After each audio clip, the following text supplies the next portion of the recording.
So a mushroom cloud is the big explosion, and you can see how it just like the flash of light, and it literally like burns the skin off of people. So you don't want to be anywhere near an atomic blast. The thing about an atomic blast too that you need to understand is that it not only, if it doesn't kill you in the explosion itself, it'll get you through radiation poisoning. Now there's a shelf life of radiation poisoning for many years. So it'll basically kill you slowly. You can get radiation poisoning in a lot of different ways, through eating fish or eating something that was contaminated. So it's a pretty brutal thing. And again, we didn't really want to do this, and it is a very controversial decision. There are some people that say that we should have never dropped the bomb. I think Truman's decision was based on, well, we need to end this war. World War II is over in Europe. We need to end this war in Japan. And how much longer will this go on? So it was kind of a greater good decision, and it was not an easy one to make, I'm sure, but it did end the war in Japan. Now, even after the first bomb was dropped, the Japanese still refused to immediately surrender. So they did go to drop another bomb a couple days later in Nagasaki, and it was a pretty, again, finally after the second bomb, it was decided that Japan would quit the war, and so we won that war as well. So World War II at that point was officially over. Okay. Now I know I mentioned this to you in another set of notes, but meanwhile during the war, we did also keep Japanese Americans, particularly in California, in a camp called Manzanar. Okay, Manzanar was not a death camp. It was not a Nazi concentration camp, but nonetheless, we took families out of their homes, out of their jobs, living in America, and put them behind barbed wire fences. And they were kept prisoner there until it was deemed necessary. Now, FDR used the excuse that this was a matter of national security because these Japanese Americans could spy on Americans or give the Japanese secrets that would hurt us in our war efforts. And this was his reasoning for doing this. But if you think about how crazy that is and how we would never be allowed to do anything like that today, any president that would attempt to put Japanese Americans in a concentration camp type atmosphere would never be able to get away with it. It was in the 1990s that the Clinton administration actually offered an official apology and gave compensation to any survivors or direct relatives of survivors that went through Manzanar. Actually gave them money, like money solves the problem. Hey, sorry we locked you up during the war, here's some money. I don't know if that ever makes any difference, but that was something that was done officially to apologize in 1990. Now that we have won the war in Japan, we then occupy Japan. Okay, by occupation, I mean we go in and we set up a government there. Japan has to surrender to us and the United States takes over. Now, it is not our intention to keep Japan like a country, okay? We simply want to set them up. We simply want to get democracy in there, a stable government, and then leave, okay? So because MacArthur was the leader of the war in the Pacific, he then becomes essentially the president of Japan, okay? And he leads them in creating a new constitution. They get rid of 7 of the high-ranking officials, including Tojo, who are then hung for their crimes against humanity. So while the Nazis have to face their trials in Nuremberg, and I know we've talked about Nuremberg a lot, through our Heroes and Villains project. These Tojo and the other guys are tried and hung for their crimes against humanity as well. So MacArthur then becomes president of Japan, and he writes a constitution that looks a lot like ours. They set up official free market capitalism and a real democracy in Japan for the first time. It is still today the constitution that Japan uses. It is known as the MacArthur Constitution. It is named after him. And again, it looks like ours. We spent millions of dollars rebuilding Japan, including Hiroshima and Nagasaki, bringing in supplies, bringing in goods to help feed the people of Japan, and try to rebuild it into a country. Only America do we go in and bomb the heck out of you and then spend all this money to rebuild you. But that's who we are, okay? We're not imperialists. That's not our goal. We're not there to kill off people. We're not Nazis. We're there to bring freedom to the people of Japan, and that's what we want to do. And once we feel like that is established, then we intend to leave Japan and set them up as a free country. Okay, so that is Japan, and that is how we end the war there. Now let's go back to the end of the war in Europe. We're going to back up a little bit, revisit the very end of the war in Europe. Very soon. We're almost done. You're just like my students. You just want to be done. I hear you. Oh, we're so close. Okay, this is a big set of notes, though, because this is the end, and this is all the information you need. So let's go back to Yalta Conference. There's some important things that are decided at the very end of the war. So the big three meet again, this time in Russia. By then, it was determined that the end of the war was coming and that the Germans were going to lose.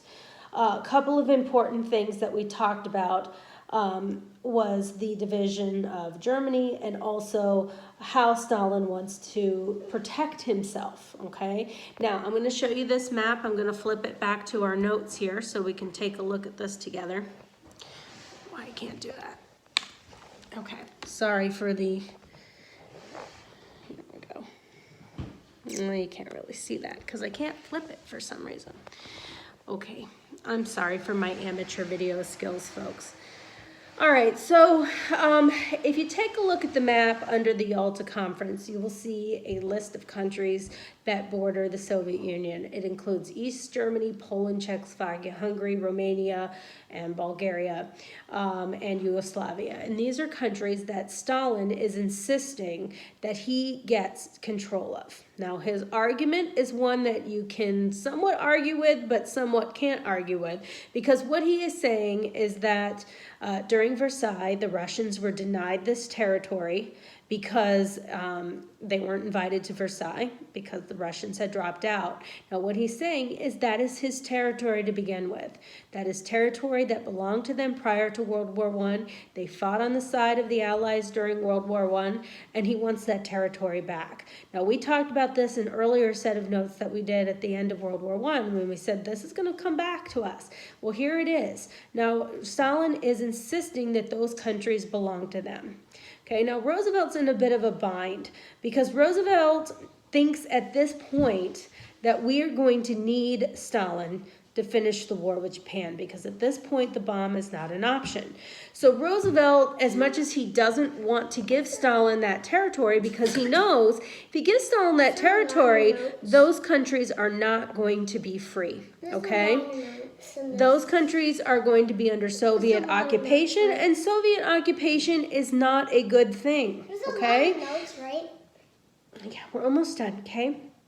So he wanted those countries to be free, and he tried to barter with Stalin, but you don't barter with Joseph Stalin, okay? He wants what he wants, and he wants what he wants, and he's going to get what he gets, okay? And so he's basically saying, look, I'm going to take this territory, and there's not much you can do with it. And again, given the fact that he doesn't want to make enemies of Stalin because we might need him to end the war with Japan, he basically gives in to Stalin and gives him those countries. Okay, so at that point, that's what he does.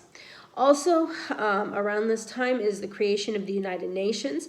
The United Nations is an organization, a peacekeeping organization that is meant to replace the failed League of Nations that we talked about at the end of World War I. Remember, the League of Nations was Wilson's idea, but it was such a failure because the United States didn't join it. There was no nothing written into the bylaws about what to do if anybody, didn't join it or whatever. And it was such a failure. So the United Nations was created as a much more cohesive body. It had laws, it had court systems, it had all these things built into it. It is something that we still have today. Okay, so the UN does exist, and it is sort of the organization to watch over the world and police the world to make sure that certain countries are living up to their obligations as being peace organizations and being those that comply to world standards. So that is something that was created to keep that peace so that this kind of thing doesn't happen again. This time a little bit more successful, obviously, since it's still around today, than the League of Nations was after World War I, but same basic idea. Okay. Now, the Potsdam Conference of July 1945, this is Truman's first dealings with Stalin. Again, Stalin he sucks, okay? Let's just put it that way. There's nothing good about Joseph Stalin. He's a mean, horrible person. We had to fight on his side, and trying to deal with him is impossible. And you got to feel bad for Truman because he has had no experience in this. Roosevelt has done all the negotiations throughout the war, and he is now having to deal with this, okay? Truman tries to go in and really hardball Stalin. He's going to play this game, and I don't care what Roosevelt said. I'm not Roosevelt. I'm going to lay down the law. This is how it's going to be. I want free elections in those territories that we're giving you. And Stalin says, I'm not going to give free elections. Free elections are anti-Soviet. We don't do free elections. We're commies. So not going to be allowed, and you can shove it up your nose, Truman, because this isn't going to happen. So those countries obviously do go to Stalin, and in the end, he gets those countries. What is referred to as the Iron Curtain is set up. Okay, the Iron Curtain is going to be that split between democracy and the communist state. Now, a lot of people get the Iron Curtain confused with the Berlin Wall. And while the Berlin Wall is that separation between Germany and free Germany and communist Germany, it's not the Iron Curtain. The Iron Curtain is that imaginary line through that territory that Stalin takes. Okay, and it is referred to as the countries that belong to him are communist, and the countries outside of that line are free and democratic. Okay, so if you are within Stalin's territory, you are behind the Iron Curtain. It's a good descriptive word because what it's referring to is it's impenetrable. Okay, you cannot get past it. You cannot leave. If you live in that territory, you are not getting out of Stalin's territory. Okay, there's guards, there's wires, there's fences, and while there isn't an exact wall, you're not leaving those countries because, he has his secret police, he's got his not-so-secret police all watching you and paying attention. You're not leaving, okay? It is an impenetrable wall, essentially, that doesn't exist, that you cannot cross and get out into freedom. So that is referred to as the Iron Curtain. And again, that is going to exist until essentially the end of the Cold War in the 1990s. The Berlin Wall will come down. A lot of the small free countries will get their independence. And then eventually the Soviet Union will collapse. Now, the Berlin Wall was set up as part of the deal that we talked about earlier when we talked about the division of those four territories in those four territories in Germany. Okay, now it was agreed to that that France would get a part of Germany, Great Britain would get a part of Germany, the United States would get a part of Germany, and the Soviets would get a part of Germany. It was divided into sections. Now, the United States and Great Britain and France, again, we're not imperialists here. We don't intend to occupy Germany forever. We just want to set up democracy, set up a fair government, make sure we're not going to turn into the Nazis again, and then leave. Okay, and that is our intention. Well, the Soviet part is not going to be free. Okay, Stalin is never going to give up that territory. He's never going to combine it with the rest of Germany, and he's never going to give up a hold on that territory. So he insists that it becomes communist as well. Okay, now it is during that time we take the city of Berlin and we split it in half. Okay, the Soviet half of Berlin goes to one side, and the Allied side goes to, or the west side goes to the Allies. When that is combined, that becomes known as West Germany and East Germany. And it's when all the people decide, hey, it really sucks living under Stalin, we want to get out of here, and they try to get to the other side of the city, and everybody tries to escape, that Stalin decides that there needs to be a literal wall there, okay? And so he builds the Berlin Wall, which literally separates the city into half, and will separate East and West Germany all the way again until the 1990s when finally the wall comes down. Okay, you'll remember Reagan saying, you know, Mr. Gorbachev, tear down that wall, and it's something that I remember because it happened in my lifetime. I did my freshman history project on the tear down of the Berlin Wall because it's something I definitely remember. It was a historical time in history. But again, that wall will exist all the way up until that point. And will be sort of a mark in Germany between, or in Europe in general, between the communist states and the not communist states, okay? So Germany is officially split into half. Now, this is going to lead us right into our next subject where we're going to pick up after our World War II test, which is the Cold War, because now we have a new enemy. Hitler's dead, the Nazis are gone, but we do have a new enemy coming up. Okay, and that's going to be Stalin and the Soviet Union. The fight between democracy and communism, all those things that we've led up through this year, it's all going to come to fruition. We talked a lot about different economic systems, capitalism, communist, Karl Marx, all those things that we've talked about and how they're not compatible with each other. Well, here's where it all comes together, and we're going to see how they're not compatible. We're going to see a fight that actually never fights, okay? And that's why it's referred to as the Cold War. So that is coming up after our World War II test. Okay, this has been a long video. You can watch it in sections. I expect you to. It's a lot to take in.